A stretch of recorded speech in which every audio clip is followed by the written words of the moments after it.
देख, सुन आ बाँच। किताब 8। पवित्र आत्मा की प्रेरित सब।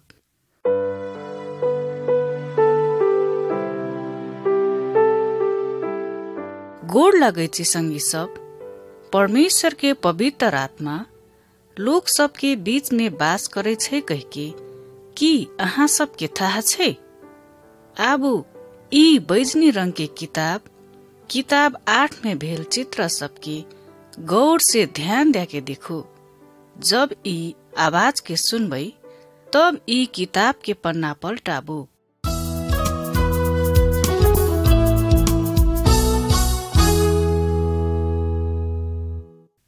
चित्र 1।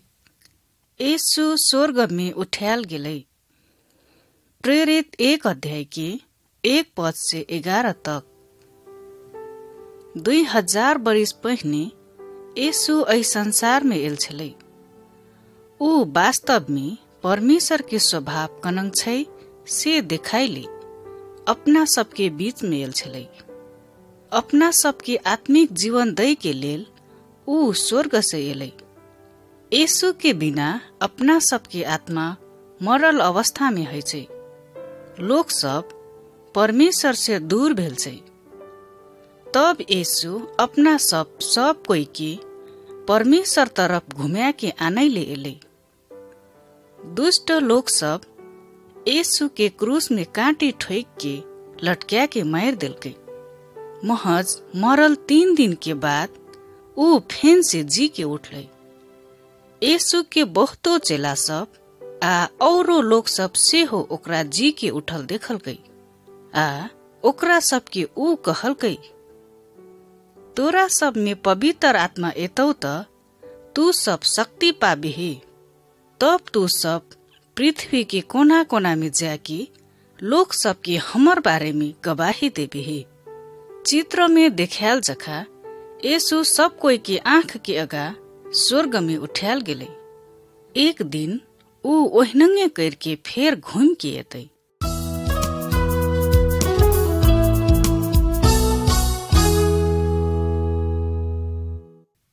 चित्र 2। पवित्र आत्मा आग के रूप में एलै। प्रेरित 2 अध्याय के 1 पद से 12 तक। यीशु स्वर्ग में उठायल गेला की 10 दिन के बाद करीब 120 चेला सब एकटा कोठली में जमा भेलै। ई चित्र में कनंग के अक्रोर के सब कोई के ऊपर पवित्र आत्मा एलै से देखाबै छै। अचानक स्वर्ग से एकटा बड़का बिहार के जखा आवाज एलै। ऊ लोग सब आग के चिंगारी सब जखा देखलकै। चारों दिशन फैल के हरेक लोग के ऊपर बैठले आ यीशु के प्रतिज्ञा करल अनुसार सब गोड़े परमेश्वर के पवित्र आत्मा से भरले। तकर बाद ऊ सब शक्ति पेलकै आ आन भाषा सब में बोले सकै वाला भेलै।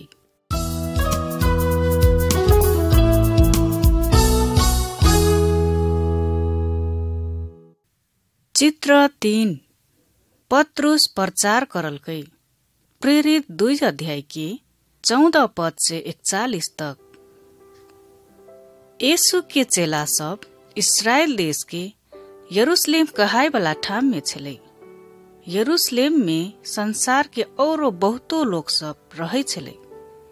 यीशु के संगी आ चेला सब परमेश्वर के पवित्र आत्मा पावला के बाद ऊ सब विभिन्न भाषा में बोलै वाला लोग सब संगे ओई सब के बोलै वाला भाषा सब में बातचीत करलकै। ऊ सब यीशु के मृत्यु आ ऊ कनंग के फेर से जी के उठलै तै के बारे में लोग सब के बताइलकै। वह बीच में यीशु के चेला सब में से पत्रुस कहाय वाला लोग सब के बीच में खड़ा भै के कहलकै, अहाँ सब जे देखै छियै आ सुनै छियै ई सब पवित्र आत्मा के वरदान सब छियै। हरेक लोग के आपन पाप आ अधर्म से घूमे पड़तो परमेश्वर के मन नहीं पड़े वाला बात सबसे। तब यीशु ख्रिस्ट के नाम में बपतिस्मा लैले पड़तो। अहिनंग के अहाँ के पाप सब क्षमा हेबे आ आहा पवित्र आत्मा पाबू। पत्रुस के प्रचार करल आ कहल बात से बहुतो लोग सब विश्वास करल कई आ ऊ सब पाप से शुद्ध भेला के बाद पानी के बपतिस्मा लेल कई। ऊ सब से हो पवित्र आत्मा पावल कई आ यीशु के रास्ता आ शिक्षा सबके पछ्याइले लागले।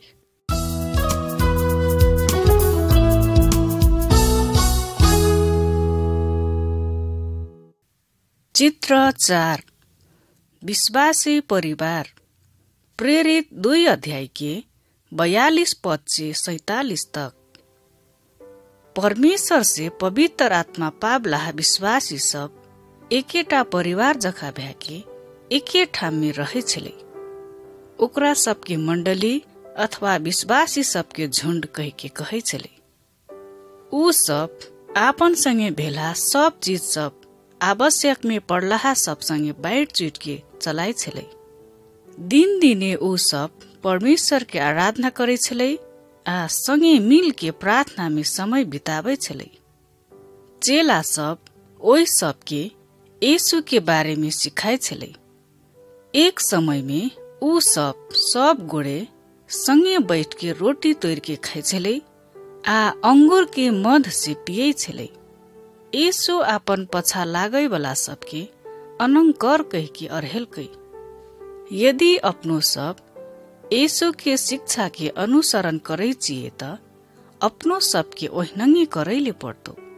हम सब जब संगे रोटी के टुकड़ा तोड़ के खाई छिए ओइ से अपना सबके यीशु के देह के समझना कराबै छे जे ऊ अपना सबके दंड सबसे छोड़ाइले क्रूस में देने छले। जब अपना सब संगे बैठ के पिए छिए ओइ से लहू के समझना करावे छे जे ऊ अपना सबके पाप अधर्म से शुद्ध करे के लेल क्रूस में बहाइने छले।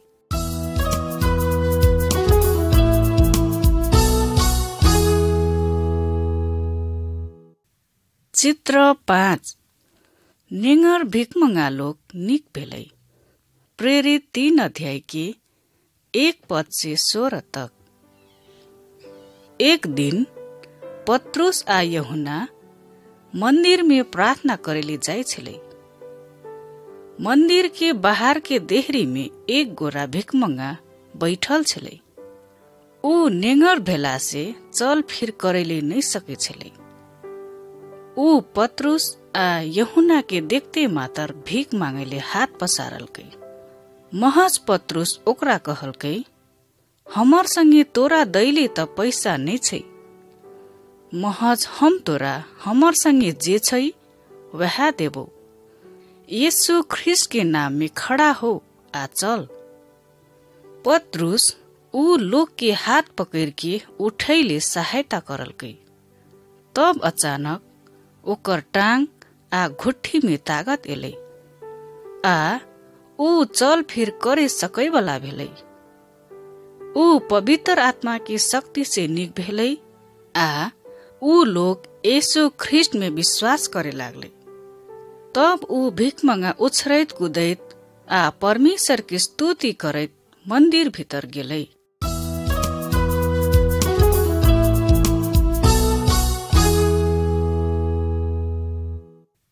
चित्र 6 पत्रुस आ एक गोरे झूठ बोलै वाली जनी।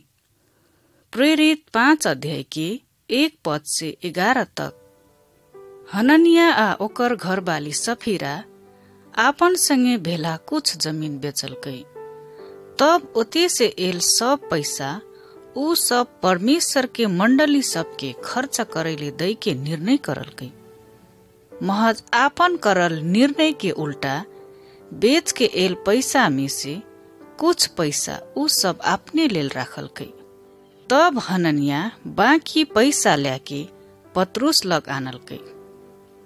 महज ऊ अपना सब पैसा आनलिए कह के झूठ बाजले। हननिया झूठ बाज रहल छै से बात पत्रुस के था भेलै। तै लाके ऊ हननिया के कहल कई, ए हननिया, तू लोग सब के नहीं महज परमेश्वर संगे झूठ बाज रहल छिही।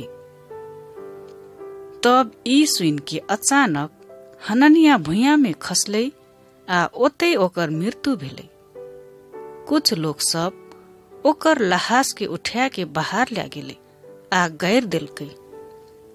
वह बखत ओकर घर बाली सफीरा सेहो ओते एले। ओकरा भर्खरे घटल घटना के बारे में ज्ञान नहीं छले। महज सफीरा सेहो पत्रुस संगे पैसा के बारे में झूठ बाजले। तब ओहो आपन घर वाला जखा भुइयाँ में खसले आ ओते ओकरो मृत्यु भेले।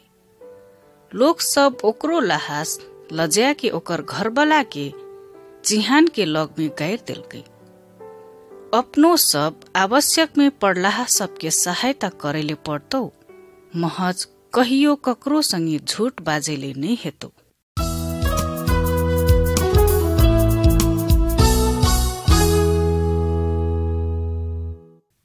चित्र 7 स्टीफनस मारल गेले। प्रेरित 6 अध्याय के 1 पद से 8 अध्याय के 3 तक। स्टीफनस मंडली के एकटा अगुआ छले। ऊ गरीब दुखी लोग सबके सहायता करे छले। ऊ यीशु ख्रिस्ट के बारे में निडर भए के गवाही दे छले। तैल्या के यहूदी सब ओकर से एकदम खिसियाल छले। ऊ यहूदी सब ओकरा अदलाहा आरोप लगैलकै आ ओकरा अदालत में ल्या गेले। महज स्टीफनस ओई सब संगे अदालत जाइले नहीं डरले। परमेश्वर के आत्मा ओकर साथ में छै से बात ओकरा थाह छले। स्टीफनस ऊ यहूदी सब के वह सब परमेश्वर के तरफ से एल यीशु के हत्या करनी छै से बात याद दिलाइलकै। यहूदी सब औरो बेसी से खिसियले आ ऊ सब स्टीफनस के घिसियाइते शहर से बाहर ला गेले आ पत्थल से मार के ओकर हत्या करलकै। ऊ सब के अगुआ पावल ई सब घटना के समर्थन में खड़ा भए के ताकैत रहले। दुष्ट लोग सब आइयो परमेश्वर के लोग सब के विरोध में खड़ा है छै। महज परमेश्वर के आत्मा ओहन लोग सब के कहियो नहीं छोड़ते मृत्यु तक।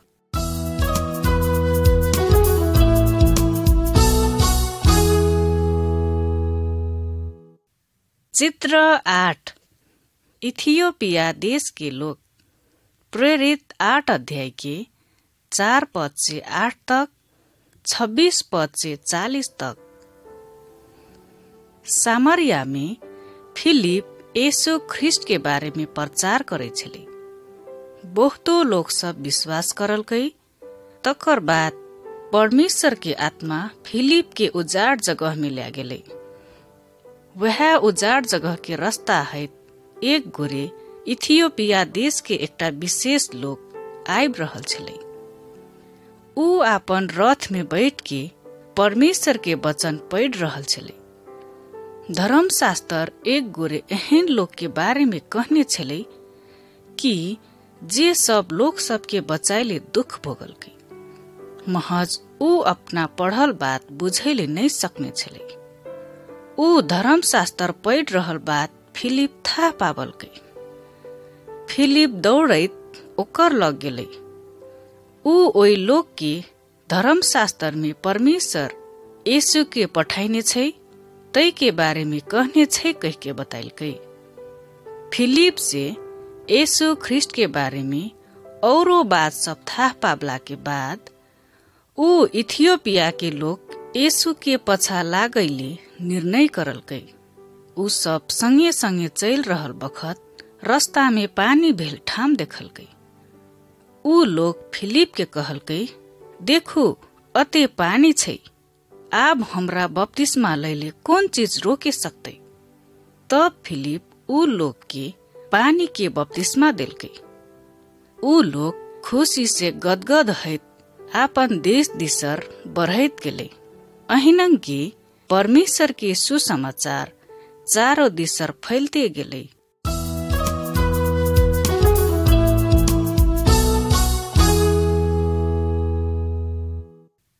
चित्र 9 पत्रुस आ ओकर सपना।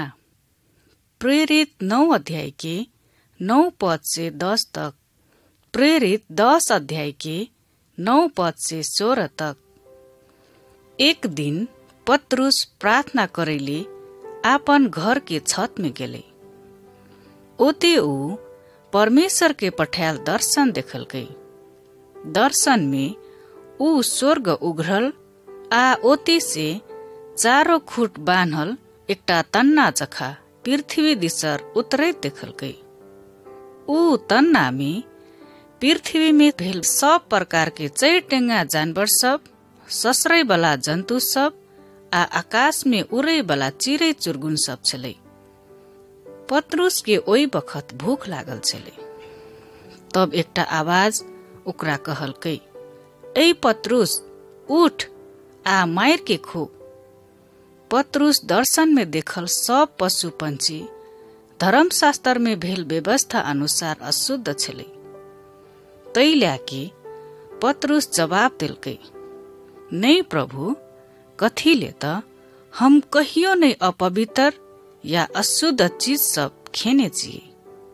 तब ओहिनंगी आवाज फेनो ऊ दोसर बेर सुनलकै, परमेश्वर जे जे चीज शुद्ध करने छै तकरा तू अशुद्ध नहीं कहै। ओहिनंगे दर्शन 3 बेर तक दोहरा के एलै आ तुरंते ऊ तन्ना स्वर्ग दिसन घिचल चल गेलै।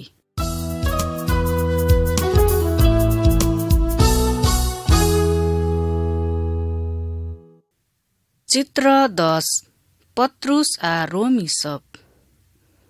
प्रेरित 10 अध्याय के 1 पद से 8 तक, 17 पद से 48 तक।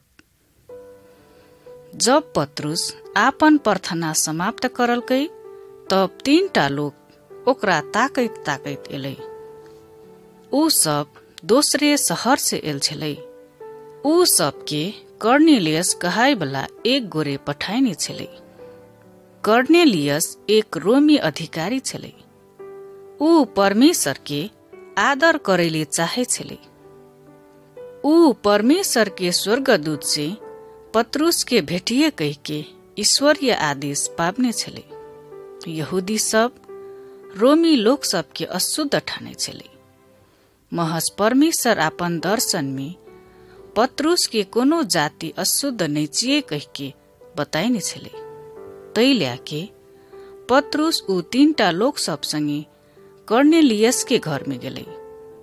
जब पत्रुस घर भीतर गेलै तब कर्नेलियस ओकर संगे भेंट करके ओकर टांग में निहुक के गोड़ लागलकै। पत्रुस ओकरा अनंग कहैत उठाइलकै, उठू, हमहू त लोके छिए। कहू, अहाँ हमरा कथीले बोलालिए। कर्नेलियस आपन दर्शन में देखल स्वर्गदूत के बारे में पत्रुस के कहलकै। ओहे से पत्रुस ओकरा यीशु के बारे में बताइलकै। तब यीशु लोग सब के बीच में परमेश्वर के प्रकट करने छै से बात कहलकै। कर्नेलियस आ ओकर परिवारो यीशु में विश्वास करलकै आ परमेश्वर के आत्मा के आपन में ग्रहण करलकै। परमेश्वर जात, रूप, रंग के नहीं छुटियाबै छै, महज सब लोग के बराबर प्रेम करे छै।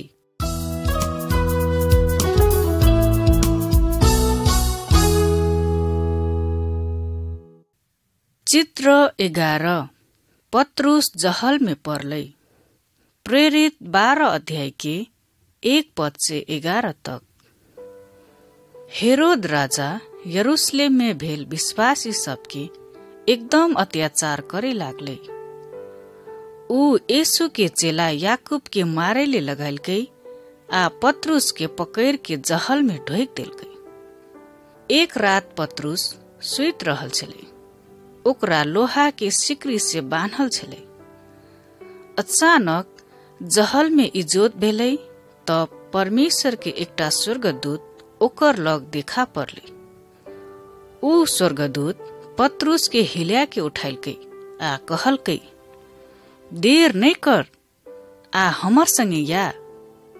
तखुन ते पतरुस के बान्हल सिकरी ओकर देह से खुल गेलै आ पतरुस स्वर्गदूत संगे जहल से बाहर निकल के एलै। जहल के केबार अपने खुललै आ एकोटा पहरेदार ओकरा नहीं रोकलकै।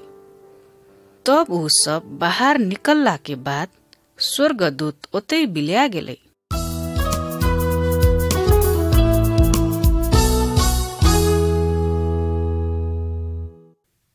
चित्र 12 पतरुस आ ओकर संगी सब। प्रेरित 12 अध्याय की 12 पद से 19 तक। जखन पतरुस जहल में छलै ओई बखत ओकर लेल बहुतो गोरे एक ठाम में जम्मा भाके प्रार्थना करे छलै। जब उ जहल से छुटकारा पाबलकै तब दोसर ठाम में नहीं जाके उ सीधे प्रार्थना घर में गेलै, जते ओकर लेल प्रार्थना करे वाला लोग सब जम्मा है छलै। उ घर में पुइके केबार ढकढकेलकै, तब आवाज सुनते मातर रोदा नाम के एकटा दासी केबार खोलेले एलै। उ बाहर से पतरुस के आवाज सुनते साथ केबारो नहीं खोल के खबर दैले दरबार दैत गेलै। आ उ कहलकै, केबार के बाहर पतरुस एल छौ। ई सुन के सब कोई कहलकै, चुप लाग, तू बतेही भेल छी कि कथी। बाहर से पतरुस केबार ढकढकाइते रहलै। तब अंत में उ सब केबार खोललकै। सब कोई पतरुस के देख के छक पड़ले। तब पतरुस सब कोई के परमेश्वर हमरा अचम प्रकार से बचाइलकै से बात सुनाइलकै।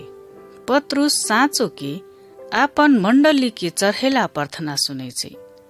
यीशु कहलकै, जते 2 या ओकर से बेसी लोग हमर नाम में एके मन के भै के प्रार्थना करे छै, ओते हम ओकरा सब संगे रहबै।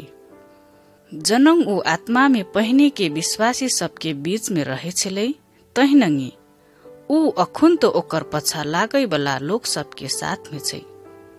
यीशु पाप आ मृत्यु से लोग सबके बचाइले ऐ संसार में एलै कह के संसार के लोग सब कनंग के जाने ले सकते। ई कनंग के संभव छै से बात पावल के जीवन कथा से बताबै छै। अहाँ अकर बारे में जाने के लेल ई संदेश के ध्यान दे के सुनैत रहबै।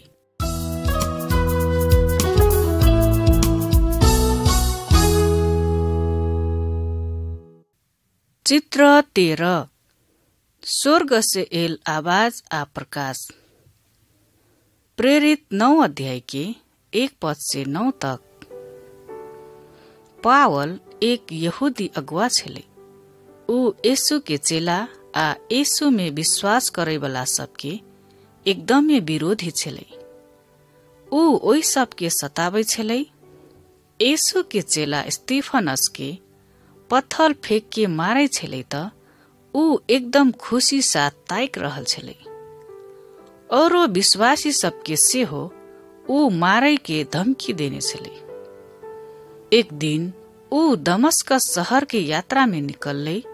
उ ओइ ठाम में भेल विश्वासियों सबके सताबैले आ पकड़ के जहल में बंद करेले चाहे छलै। उ दमस्कस के रास्ता में यात्रा करे छलै। अचानक एकटा अचम के घटना घटलै। स्वर्ग से एकटा इजोत चमकलै। पावल भुइया में खैस पड़लै। स्वर्ग से अनंग एकटा आवाज एलै, साउल ए साउल, तू हमरा कथीले सताबै छिही। उ कहलकै, हे प्रभु, अहाँ के छिए। यीशु कहलकै, हम यीशु छियौ जकरा तू सताबै छिही। साउल संगे भेला औरो लोग सब उ आवाज त सुनलकै, महज ककरो ने देखलकै।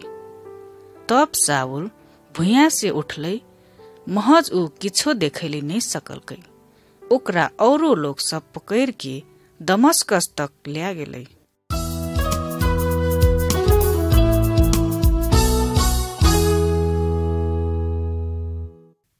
चित्र 14 अनहर साउल आ हननिया। प्रेरित 9 अध्याय के 10 पद से 20 तक।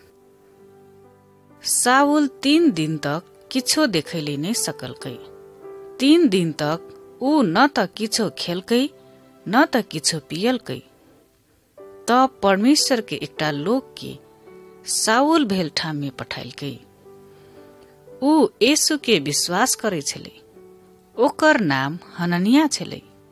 साउल विश्वासी सबके सताबै वाला लोक छिए से बात हननिया जानै छले। महज तैयो साउल भेल ठाम में गेलै आ ओकरा कहलकै, ए भाई साउल, जे प्रभु अर्थात यीशु तोरा रास्ता में आबैत खिना सामने देखा पड़ल छलो, वह तू देखे वाला आ तू पवित्र आत्मा से भरपूर हो कह के हमरा पठाइने छौ। तब हननिया ओकर ऊपर अपन हाथ राख के प्रार्थना करलकै। तखुनते ओकर आँख से पपरा जखा किछो खसलै आ ऊ देखे लागलै। तब ऊ उठ के बपतिस्मा लेलकै आ पवित्र आत्मा से भरपूर भेलै। ऊ यीशु के औरो विश्वासी जन सबके अपनो ओकर चेला भेल प्रमाणित करेले अनंग कहलकै।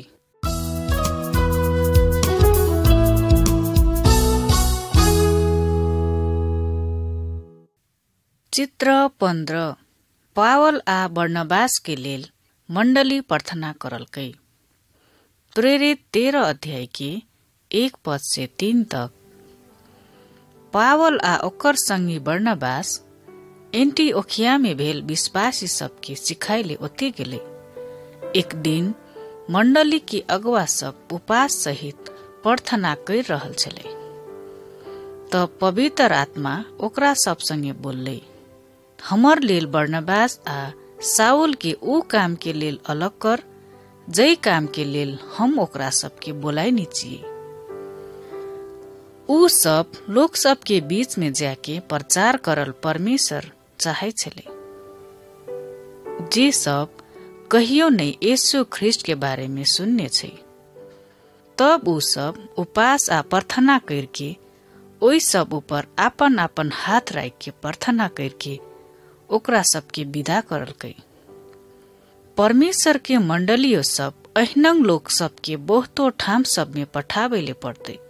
कथीले त यीशु अपना सबके अहिनंग आज्ञा देने छे, जो सारा संसार में जाके सारा सृष्टि के लोग सबके सुसमाचार प्रचार कर।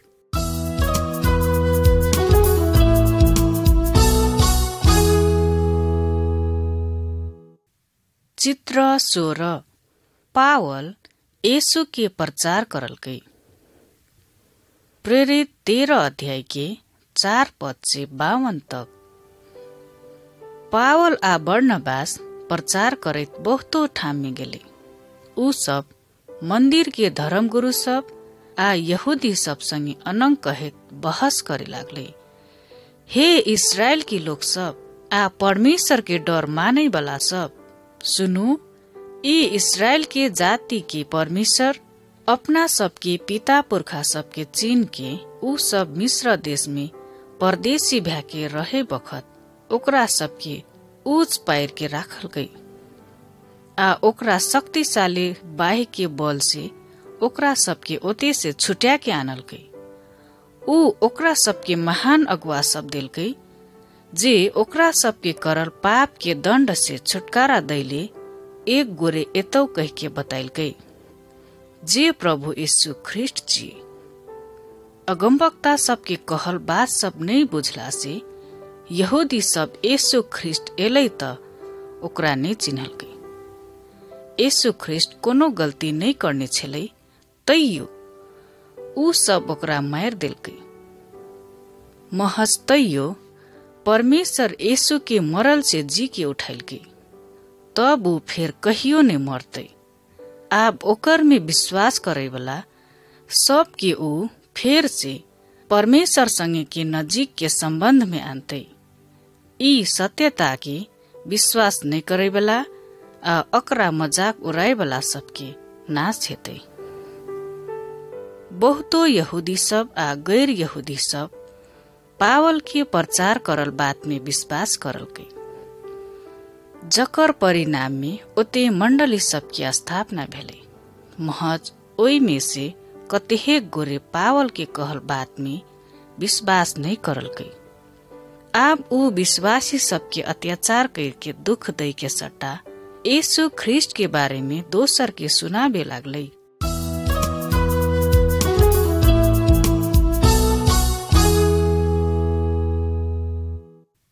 चित्र 17 पावल एकटा लोक के दर्शन में देखलकै।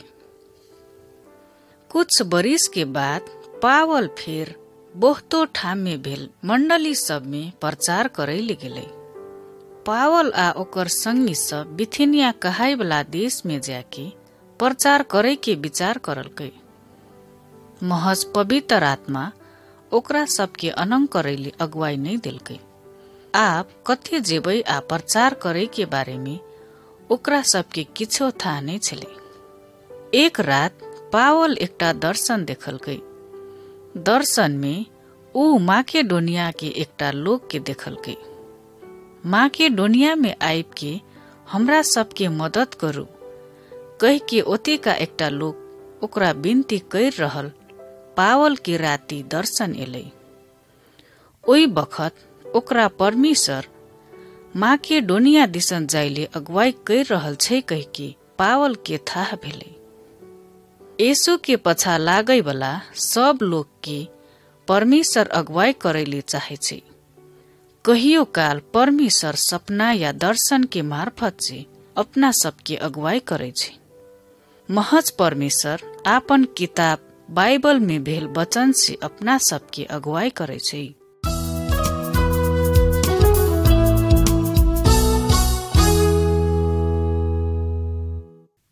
चित्र 18 पावल आ सिलास भूमकौन में पड़ले।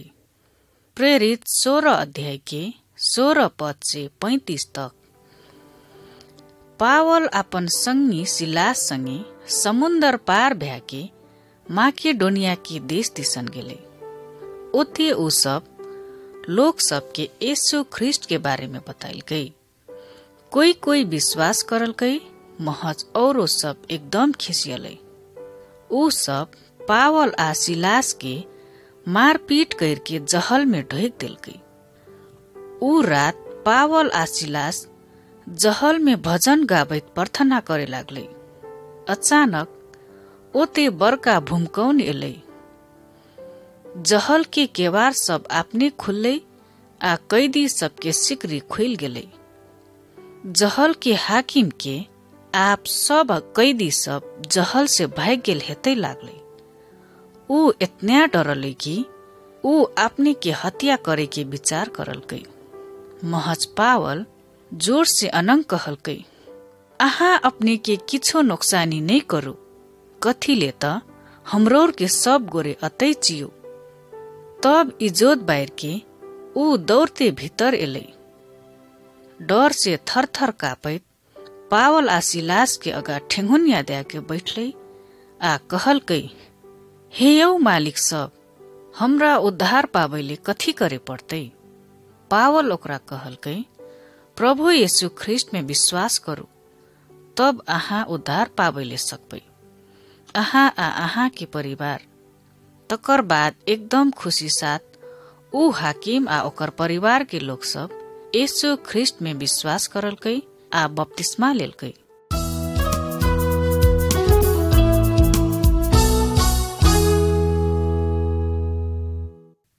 चित्र 19 पावल आ अनजान देवता के लेल विधि। प्रेरित 17 अध्याय के 16 पद से 34 तक। एथेंस शहर के लोग सब बहुतो मूर्ति सबके पूजा करे छले। ओई शहर के लोग सब पावल के प्रचार करल शिक्षा के बारे में जाने ले चाहे छले। तैल्या के पावल ओकरा सबके कहलकै, हे एथेंस के लोग सब, अहाँ सबके सब बात में बहुत धर्मी देखे छिए। कथीले त ई शहर में घूम फिर करैत अहाँ सबके पूजो करे वाला ठाम सब देखलिए। हम अहिनो एकटा वेदी देखलिए, जई में अनजान भगवान के खातिर खोद के लिखल देखलिए। अहैले अहाँ सब ओकरा अनजान में पूजा करे छिए, ओकरे बारे में अखुन अहाँ सबके सुनाई चाहिए। तब पावल ओकरा सबके सारा सृष्टि के बनाए वाला सत परमेश्वर के बारे में बताइल गई। परमेश्वर जीवित छै आ ऊ कोनो सोना चानी आ पत्थर से बनल नहीं छिए, से बात पावल ओकरा सबके कहल गई। पावल ओकरा सबके यीशु ख्रिस्ट के बारे में बताइल गई, जकरा परमेश्वर मरल से जीवित करल गई। ई सुन के कतेक लोग मजाक उड़ाइल गई, महज औरो सब ओकर कहल बात में विश्वास करल गई आ अनंत जीवन के रास्ता था पावल गई। यीशु ख्रिस्ट द्वारा अपनो सब नहीं जानल परमेश्वर के जाने ले सकै छिए।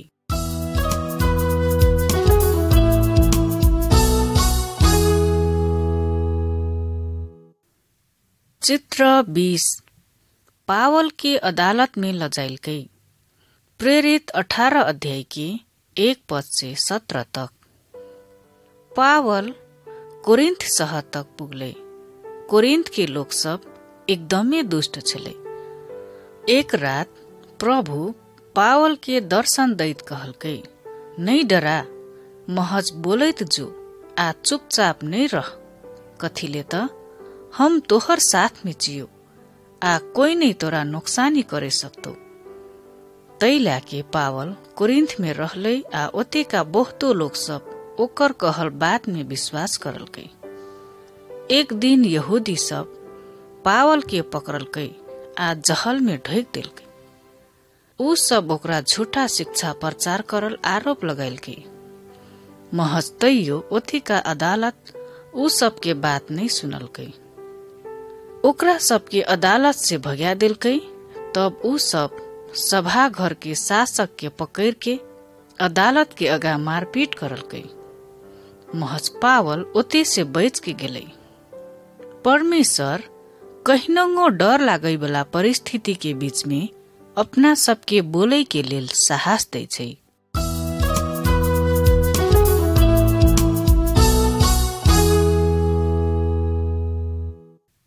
चित्र 21 सिपाही सब पावल के यहूदी सबसे बचाइल गई। प्रेरित 21 अध्याय के 1 पद से 22 अध्याय के 24 तक। पावल लगातार बहुतो देश में भेल मंडली सबके भेंटघाट करेली गेले। महज कतेक विश्वासी सब पावल के यरूशलेम में नहीं जाइले चेतावनी देल गई। कथिले त यहूदी सब पावल के हत्या करेले षड्यंत्र बना रहल छै, से बात ओकरा सबके था भेलै। महज पावल ओकरा सबके कहलकै, हम यीशु के लेल ओते जाके मरैयो ले तैयार छिए। तब पावल ओतबे कह के यरूशलेम में गेलै। यहूदी सब मिल के पावल के विरोध में लोग सबके उस्काइल गई। ऊ लोग सब पावल के मारे की कोशिश करलकै। पावल रोमी सिपाही सबके गढ़ के बाहर सीढ़ी में खड़ा भेलै। ऊ लोग सबके अपना कनन के यीशु ख्रिस्ट के चेला भेलिए तै के बारे में बताबे लागले। महज भीड़ के लोग सब ओकर बात सुने ले नहीं चाहलकै। भीड़ के लोग सब अनंग कहत चिचियाबे लागले, एहन लोग के पृथ्वी से हटाबू। कथिले त ई जीवित रहे के योग्य के नहीं छै। रोमी सिपाही सब पावल के यहूदी सब के हाथ से बचाइले जहल में ढोक दैले परले।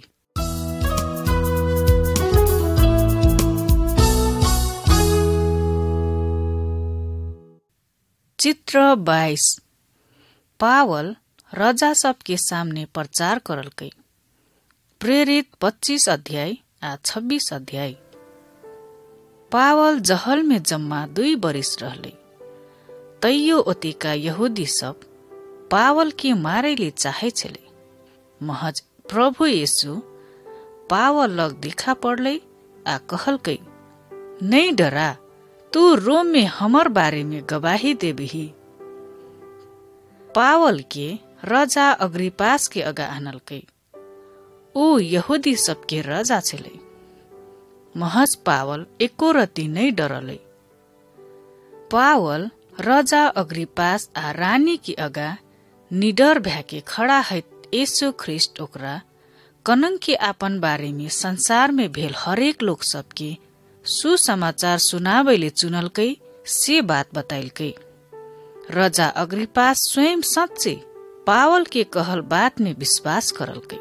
पावल कोनो दण्ड पावै वाला अपराध नहीं करने छलै कहिके ऊ जाने छलै।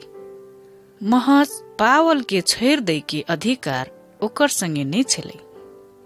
ऊ पावल के रोम जाके ओतेका सबसे शक्तिशाली सम्राट से अकर बारे में विनती करे के सलाह दिलकै।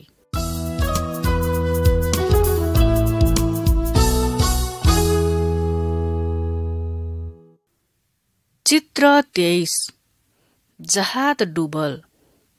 प्रेरित 27 अध्याय के 1 पद से 44 तक। रोमी सिपाही सब पावल के औरो कैदी सब संगे रोम ल्या गेलै। ओई सबके समुन्दर के ओई पार जाइले जहाज के यात्रा करे परे छलै। समुन्दर के यात्रा करे बखत अचानक समुन्दर में बड़का हवा बिहार एलै। सब लोग आप मर जेबै कहिके एकदमै डरले। वह बीच में एकटा स्वर्गदूत पावल के कहलकै, पावल तू सम्राट के अगा अवश्य खड़ा हेबे। परमेश्वर तोरा आ तोहर साथ में भेल औरो लोग सबके जीवन बचाइतो। जल्दी ये जहाज जमीन में पुगलै। तब समुन्दर के बड़का बड़का छाल के कारण से जहाज टुकड़ा टुकड़ा हैले लागलै। जहाज में भेल लोग सब आपन जान बचाइले जहाज से झौंप दिलकै। अनंग के सब कोई सुरक्षित जमीन में पुगैले सफल भेलै। ओई में परमेश्वर के विशेष योजना छलै, तैल्या कि ओकरा किछो नहीं भेलै।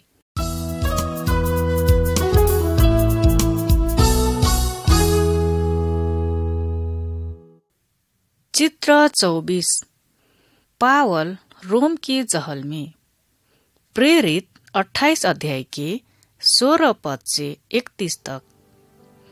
पावल औरो 2 बरिस रोम के जहल में रहलै।